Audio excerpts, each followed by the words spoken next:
aussi ici. Je veux saluer les très nombreuses personnalités présentes dans les premiers rangs de cette salle. Je ne vais même pas citer tous les noms parce que j'y arriverai pas.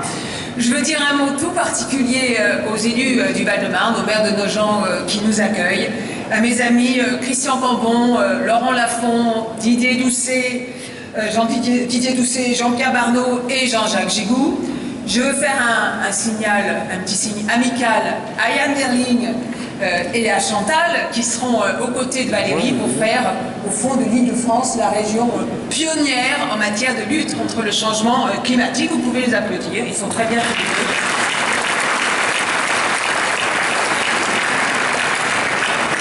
Et je veux dire notre reconnaissance et notre amitié aux milliers de femmes et d'hommes, à vous tous qui êtes là, autour de nous, autour de Valérie, qui êtes notre force et notre atout dans cette compétition qui s'annonce, pour vous tous. En fait, nous sommes rassemblés ici ce matin pour dire deux choses. La première, c'est que l'Île-de-France a un immense besoin de changement. Et la deuxième, c'est que nous te faisons confiance, à toi Valérie, pour porter la promesse de ce changement et pour l'imposer. Et nous te faisons confiance pour être la patronne quand, avec toi, nous aurons gagné.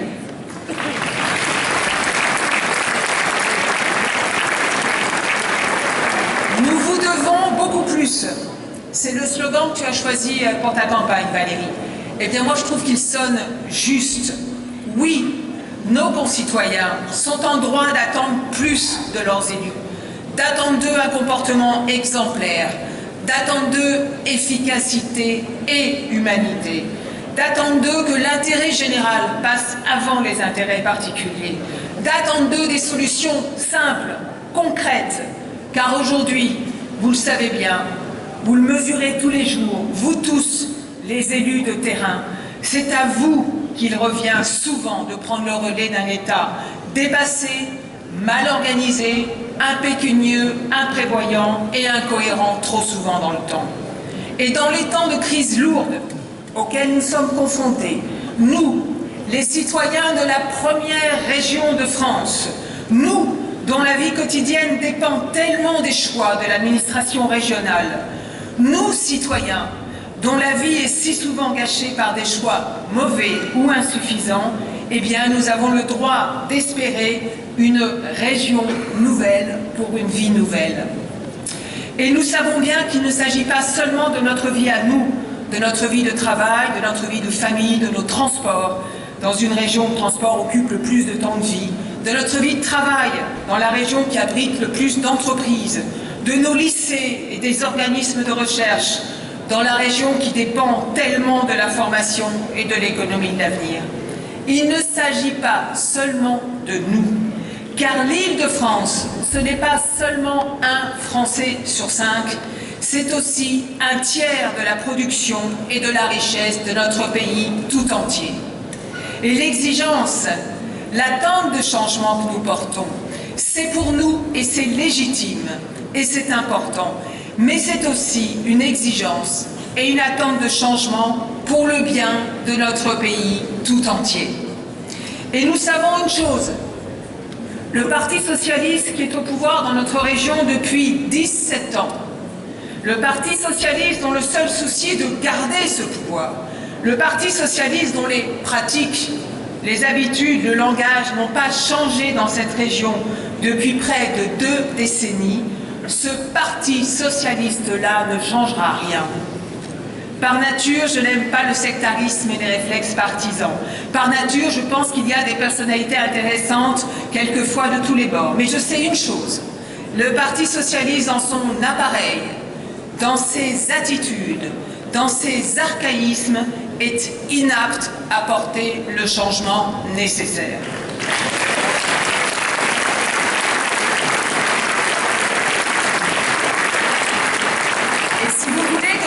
Le fond de ce que je pense, je crois qu'il est beaucoup plus inapte encore avec le candidat actuel qu'il ne l'était avec le président sortant.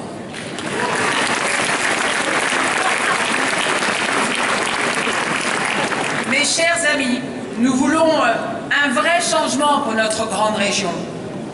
Pas seulement une alternance, comme c'est indiqué à juste titre sur ce pupitre. Bien sûr que c'est nécessaire d'avoir une alternance.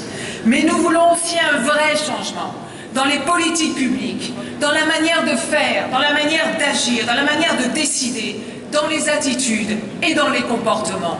Notre mission, demain, notre mission, elle sera d'être au service de tous les Franciliens. Et il y a deux enjeux qui devront mobiliser tous nos efforts. Enjeu pour la région, enjeu pour le pays. Et c'est d'abord celui de l'emploi. Probablement l'échec le plus terrible des gouvernants français. Chaque fois que l'un de nos compatriotes se trouve durablement privé d'activité professionnelle, ce n'est pas un chiffre de plus qui s'affiche dans les statistiques, c'est un drame. C'est un drame humain pour celui ou celle qui est concerné, avec tout ce qui va avec. Le doute sur soi-même, la perte de confiance progressive, le regard des autres, de sa famille, de ses proches, de ses parents, regard si difficile à supporter, et au bout du compte, la perte d'estime de soi-même. Et je veux vous le dire, mes chers amis, ce ne sont pas les aides, les allocations ou le traitement social du chômage qui font la dignité des femmes et des hommes. C'est l'emploi, c'est l'activité, c'est le travail qui font pour une immense partie la dignité des femmes et des hommes de ce pays. C'est le travail qui leur donne un rôle, une utilité sociale, qui leur apporte autonomie, reconnaissance pour eux-mêmes et respect dans le regard des autres. Et pour moi, c'est cela notre premier défi, c'est cela notre première exigence. Car il n'y a pas de fatalité du chômage. Et il suffit de regarder autour de nous, dans les principaux pays européens, alors que nous sommes dans le même ensemble, que nous avons la même monnaie dans ces autres pays européens, le chômage décroît partout.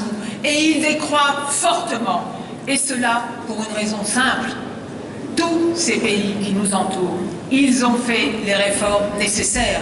Ils ont réformé leur État. Ils ont fait baisser la dépense publique. Ils ont réformé leur marché du travail. Et il faudra bien que ces réformes voient le jour en France, et le plus vite sera le mieux. L'emploi, tout le monde en convient, enfin, aujourd'hui, l'emploi, c'est l'entreprise. Nous devons donc nous fixer un seul but, que l'Île-de-France devienne la région la plus favorable aux entreprises de taille moyenne, celle qui en fait assume l'essentiel de la création d'emplois. C'est à cela que nous devrons nous atteler en priorité.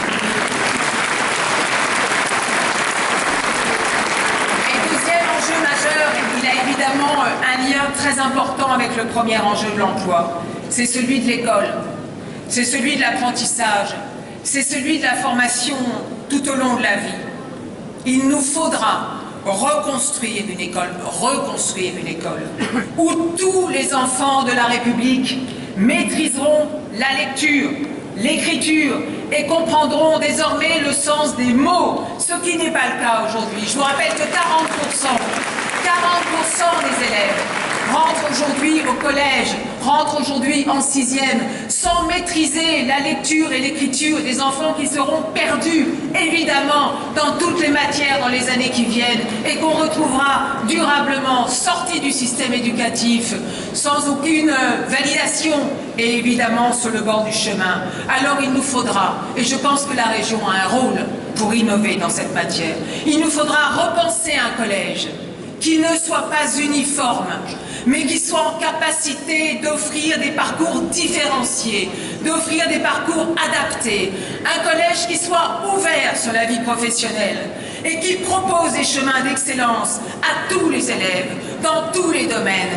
et pas seulement dans celui de l'enseignement général, pour que les jeunes de notre région ne se retrouvent plus au bord du chemin, sans qualification et sans perspective. Et cela, nous le devons vraiment à vous tous et à tous les enfants de l'Île-de-France. Valérie, tu as la légitimité, tu as la compétence, l'énergie et, c'est très important, les qualités humaines pour faire gagner notre région. Mais plus encore, parce que tu veux le meilleur pour tous ceux qui y vivent. Tu en as l'envie. Et ça, c'est un formidable moteur. Mes chers amis, je suis confiante. Nous allons construire ce changement tant attendu par les Franciliens et ce faisant, nous allons redonner espoir à des millions de nos concitoyens. Je vous remercie.